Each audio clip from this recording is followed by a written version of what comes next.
Hello everyone, Trudy here with Heal Wellness and Therapy, and today I want to review with you my top 3 tips for knee pain. Now, obviously 3 tips are not very much, specifically when we're talking about a joint that tends to have so much dysfunction as we develop as teenagers as well as how we age as adults.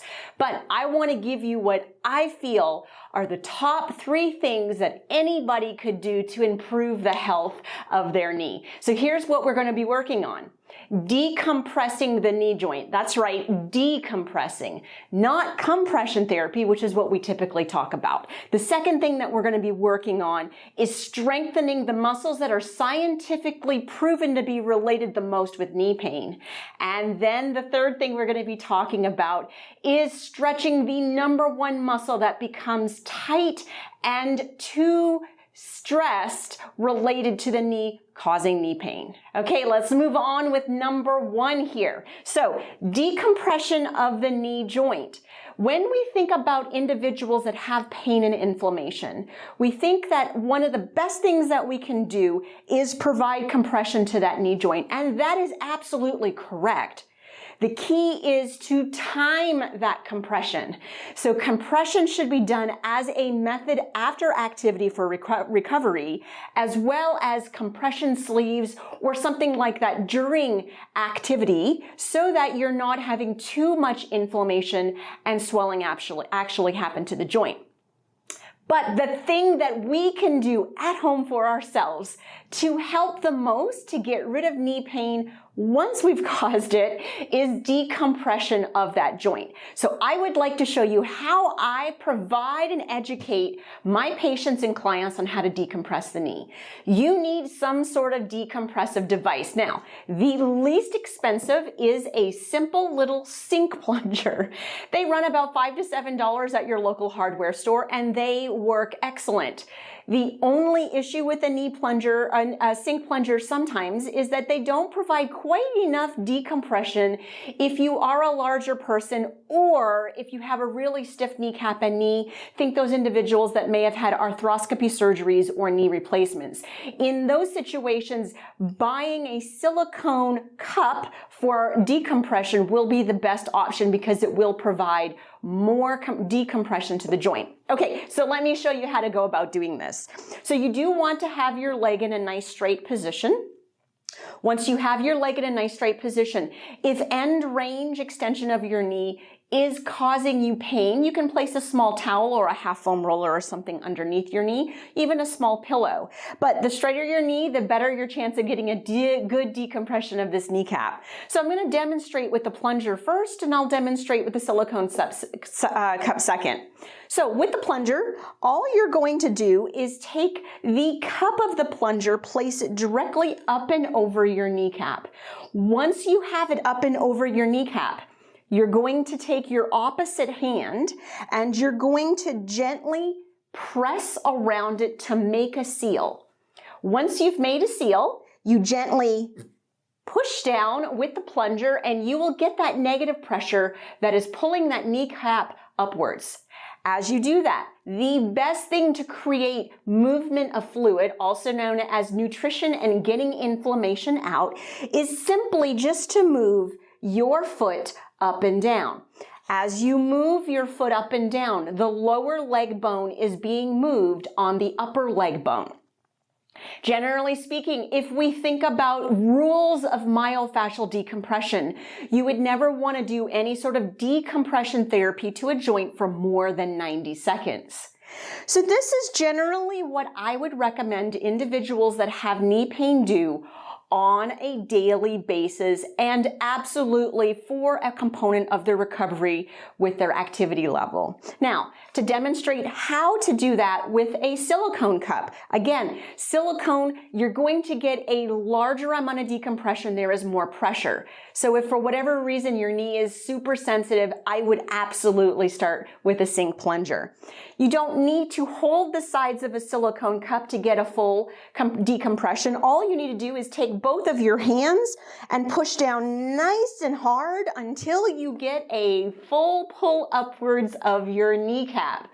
Once you have it there, nice and simply go back to moving that ankle joint, and as you move that ankle joint, creating some length through the back of your leg, you will get that movement of that fluid and that decompression beautifully of that knee joint in the front. So there you have it. That is tip number 1 for knee pain, decompression of the knee joint. Now for tip number 2. We got to get some strength to these knees, you guys. So scientifically, we know that the muscles that are most affected causing knee pain is weakness in the quadricep muscles and weakness in the outer gluteal muscles, specifically the gluteus medius, which has a lot of control of your leg bone positioning. So I want to show you an exercise that I do with my patients and clients that combines strengthening not only the quadriceps, but all of the gluteals, and in particular, that gluteus medius, which is that outside muscle that tends to be very weak in a lot of individuals that have chronic knee pain. So you're going to need some sort of loop band. Now, commonly on the market are plastic or latex or non-latex resistance loop bands. They work marvelous. They just don't oftentimes last a long time because they'll overstretch quite quickly. But it is absolutely an option to use. What I'm going to use today and demonstrate with you is a type of loop band that can be used for personal usage. Don't want to be using it between patients or anything like that. But it is made of a nylon cotton fabric that you're not going to lose, and it's not going to overstretch too quickly. So it'll last you a really long time. So take your loop band, whichever type of loop band that you're going to use, and place it up and around your leg bones above your knee. Now, once you have the loop band in place, regardless of what type of loop band you're using, heck, you could even take a straight resistance band and make a knot in it to create the resistance around your knee. What we're going to do is combine chair pose, also known as a simple squat, with a movement of side to side. So here's what it looks like. Find yourself sitting on the edge of a chair so that your feet are underneath your knees. If you look down, have it so that your kneecaps line up with your second toes and your knees are fairly in line with the front of your toes. I like to incorporate the upper half of the body here. So taking those hands, bringing them up in shoulder height, pulling those shoulder blades back and down, lengthening the neck, settling the chin, and of course, engaging through the abdominals. In this position, taking an inhale, weight shifting forward into the legs. Then as you exhale, really pushing into your feet and lifting your seat up off the seat pan of the chair. All right, chair pose or simple squat. Now in this position, if you wanted to focus on just the quadriceps and just the gluteals, you can move up and down from the seat pan of the chair. So holding it here, you could take an inhale, and as you exhale, sit down into the chair, always pushing out into this resistance loop. Inhaling up, exhale, sit down, and you could repeat doing that until you have a beautiful, strong burn in those quadricep muscles. Alternatively, if you want to really add even more resistance to those outer gluteal muscles, you can keep yourself in chair pose and simply take a small movement to the right and a small movement to the right, small movement back to the left, small movement back to the left. Then moving further to the left, always pushing out on that band, moving further to the left, back to the right, back to the right. Slowly resting yourself down between repetitions of side-to-side movement. Now, my ultimate exercise, and I call it the T exercise, combines not only a sit to stand or moving up into chair pose, but up into chair pose and side to side in the same maneuver. So here's what it looks like. Having your shoulder blades back and down, lengthening through the neck, settling through the chin, bracing nice and tight through those abdominal muscles. Nice deep inhale as you hinge forward. Exhale, pushing up into that semi-squat. Take an inhale to the right. Take an inhale to the left. Inhale here, exhale, sit. Inhale, weight shift. Exhale, pushing on up. Inhale to the left, exhale to the center. Inhale, sit, and repeating it as many times as you can. I promise you your quads will love it, as will your glutes. All right, so that's tip number 2, strengthening through the quadriceps and the gluteal muscles, the muscles we know that are the most important in preventing knee pain. Okay, finally, tip number 3. Those of you that have struggled with knee pain for a really long time, oftentimes we have several muscles that can be very tight, including our calf muscles, our hip flexors, quadriceps, and even sometimes the hamstrings. But what I want to show you today is the number 1 muscle that gets the most overlooked when it comes to knee pain, and that is what is called your rectus femoris. Your rectus femoris is in fact a hip flexor muscle that also acts as a muscle to straighten the knee. So because it has a dual function, oftentimes it can get tight in one role and weak in the other role. And when that happens, it really does drive a lot of knee pain. So I'm going to show you my 2 favorite ways to stretch the rectus femoris. There are many different ways in the fitness world to do that. I'm going to show you the 2 that I think are the safest for a knee. So for this exercise, you're going to need some sort of yoga strap, stretch out strap, something that you'll be able to loop up and around your ankle joint if your knee range of motion is insufficient and not full. Generally, I like to use a yoga strap because it's nice and easy. Take the yoga strap or the stretch out strap, place it around the ankle, then around the shoulder, and then slowly lower yourself down onto your belly. Now, in this position, allow yourself to kind of rest yourself in a modification of Sphinx pose. Take those feet and knees, bring them together nice and tightly.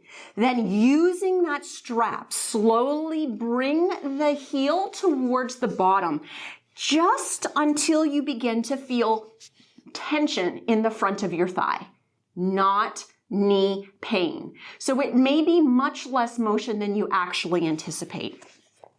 Once you have that tension into the front of the thigh, guys, it's all about the hip here. Gently squeeze the knees together, take a deep inhale, and as you exhale, tuck that tailbone under and you will feel that stretch in the thigh, in the rectus femoris. Now in this position, I like to generally recommend taking some nice slow deep inhales and slow exhales into the belly as you're lengthening and elongating through that rectus femoris muscle. Now, option number 2, if it is that you've got full range of motion of your knee and you want to do a little bit more aggressive of a stretch, is a modification of king pose. So king pose tackles not only the hip rotators of one leg, but specifically tackles the rectus femoris of the opposite leg. So bringing yourself up into hands and knees, taking a nice deep inhale, lifting the right leg up. As you exhale, pull that right knee up and in between the hands. Slowly lengthen the pelvis back. Now, when you do this, obviously you're going to be tackling the hip rotators and specifically the piriformis on the opposite hip. A win-win if you're dealing with muscle imbalance in the lower half of your body. But target trying to get the front of the pelvis on the side that you're looking at stretching nice and close towards the heel on the opposite side. Now, in this position, activate the hamstrings, allow yourself to bend the knee up so that your heel is coming towards your bottom. Then in this position, align the heel up with the knee, take a deep inhale, and as you exhale, tuck that tailbone under. Boy, oh boy, what a beautiful stretch for that rectus femoris muscle. So king pigeon, holding it here, taking a nice deep inhale into the belly and exhaling out and holding it for several breaths. So there you have it. Tip number 3 for knee pain. Multiple options to stretch that rectus femoris, completely dependent on the amount of range of motion you have of your knee. So just in review, number 1, we must be decompressing our knees, guys. We spend so much time in compression that we're missing what our knees actually need to get rid of inflammation. Number 2, let's strengthen those quadriceps and those gluteals. And finally, number 3, the most important muscle I believe to stretch relative to knee pain is that rectus femoris muscle. All right, so there you have it. Thanks for joining me. Please subscribe to our channel and I'll see you again soon.